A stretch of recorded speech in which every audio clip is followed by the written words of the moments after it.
चीन ने पकाई खीर और हो गया दलिया, उसकी सोची हुई नहीं चली।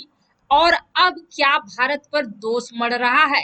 भारत की सरकार को क्या सलाह दे रहा है, तो वहीं विदेशों में अपने चीनी नागरिकों को ढूंढ ढूंढ कर खास संदेश दे रहा है चीन, और उनको दो ऑप्शन दे रहा है। चलिए जानते हैं इन खबरों को।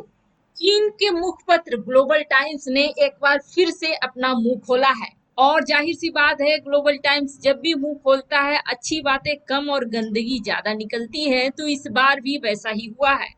और इस चीज को साफ जान लें कि ग्लोबल टाइम्स अगर कुछ कह रहा है तो इसका मतलब है कि सी जिनपिंग वह बात कह रहा है, क्योंकि चीन में इतने ज्यादा मीडिया को स्वतंत्रता नहीं है जितना भारत में है कि किसी को भी कुछ भी बोल डाले, चाहे वो प्रधानमंत्री ही क्यों ना हो। चीन में ऐसा नहीं कर सकते हैं। चीन में मीडिया वही कहती है जो सरकार कहलाना चाहती है। इसलिए ग्लोबल टाइम्स ने जो कुछ भी कहा वह यही मानकर चलिए कि वहां के राष्ट्रपति सी जिनपिंग ने कहा। अब ग्लोबल टाइम्स ने क्या कहा है? ग्लोबल टाइम्स का कहना है कि भारत में आजकल देशभक्त ज्यादा पैदा हो गए हैं, और ये देशभक्त भारत में चाहते हैं कि चीनी मालों का बहिष्कार हो।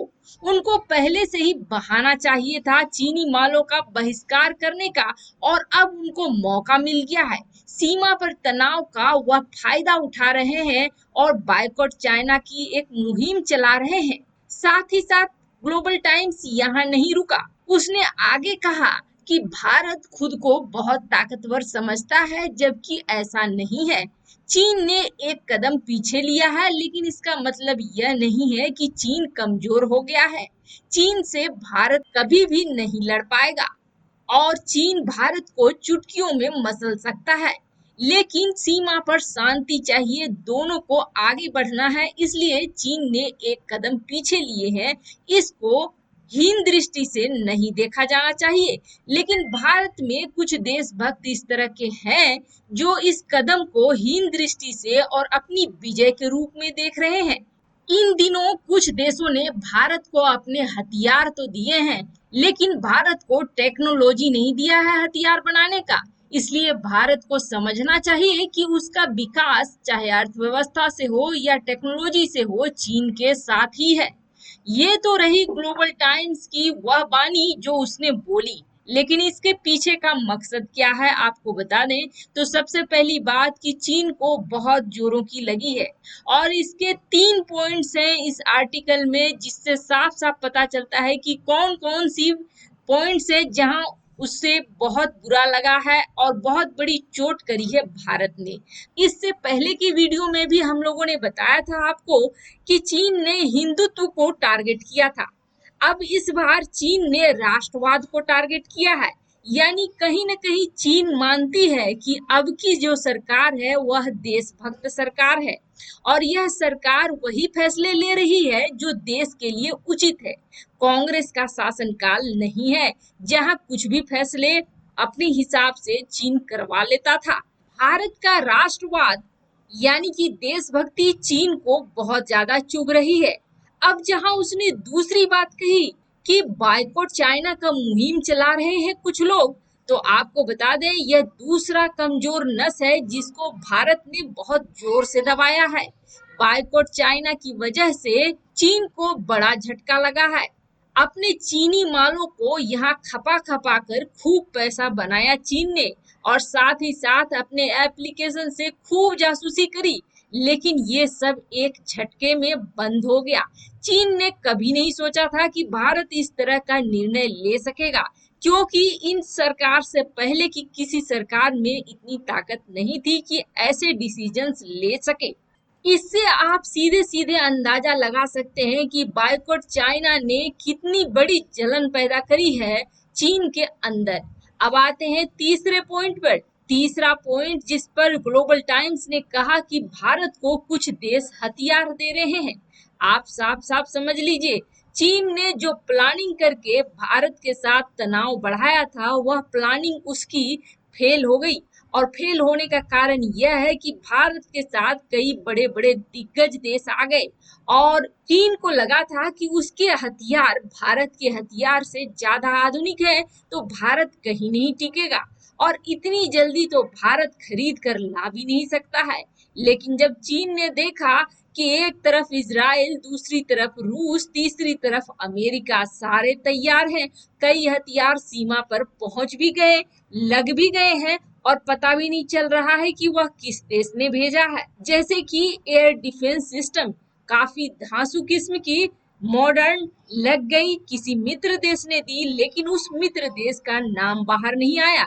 वहीं अमेरिका ने तो खुल्लम खुल्ला कह दिया कि हम आपको अपनी सेना दे देंगे अगर चीन के साथ कोई लड़ाई होती है तो।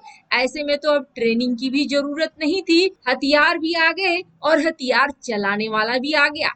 इन सब बातों ने चीन को बहुत चुभाया और चीन को मजबूर करा कि चीन अपने पैर पीछे ले। और आखिरी बात जो चीन को चुभी वह यह चुभी कि प्रधानमंत्री मोदी ने सेना को साफ साफ कह दिया कि पुराने जो समझौते हुए हैं जिसमें हथियार नहीं उठाने की बात हुई है उसे फाड़ कर कूड़ेदान में फेंक दो, और अब अगर ऐसा लगता है कि तुम्हें हथियार उठाने की जरूरत है तो बिना डरे उठा लो और इस्तेमाल कर लो।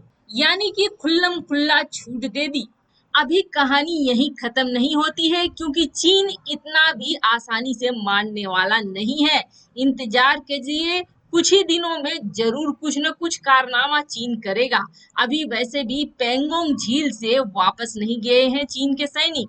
क्या है चीन का एक खास प्रोग्राम? चीन क्या ऐसी कोई खुफिया प्रोग्राम चला रहा है जिसके निशाने पर है चीन के वह नागरिक जो विदेशों में जाकर बस गए हैं, और खासकर वैसे नागरिक जो चीन के खिलाफ बोलते हैं, चीन की नीतियों के विरोध में आवाज उठाते हैं या चीन के आलोचक हैं।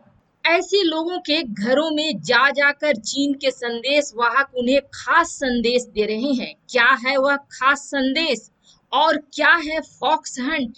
अभी ऐसा समय है कि चीन किसी भी तरह से दुनिया में एक सुपर पावर बनना चाहता है, बाकी सारे को दबाते हुए।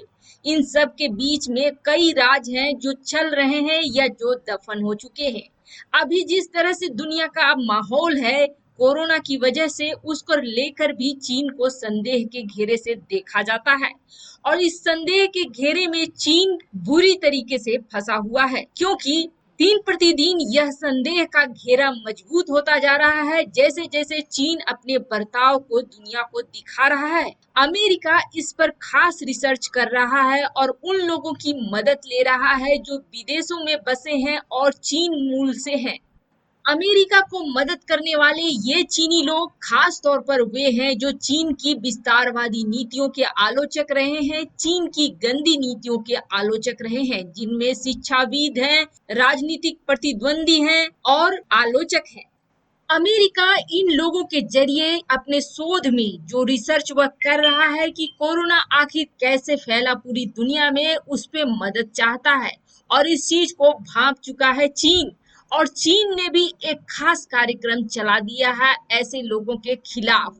और ये बातें कौन कह रहा है तो आपको बता दें, क्रिस्टोफर रे जो कि एफबीआई के निदेशक हैं, उन्होंने इन बातों को रखा है कि चीन एक खास तरह का प्रोग्राम चला रहा है जिसे फॉक्स हंट का नाम दिया जा रहा है, और इसके तहत चीन हर उन चीनियों को ढूंढ रहा है जो विदेशों में रह रहे हैं और उन्हें ऑप्शन दिया जाता है।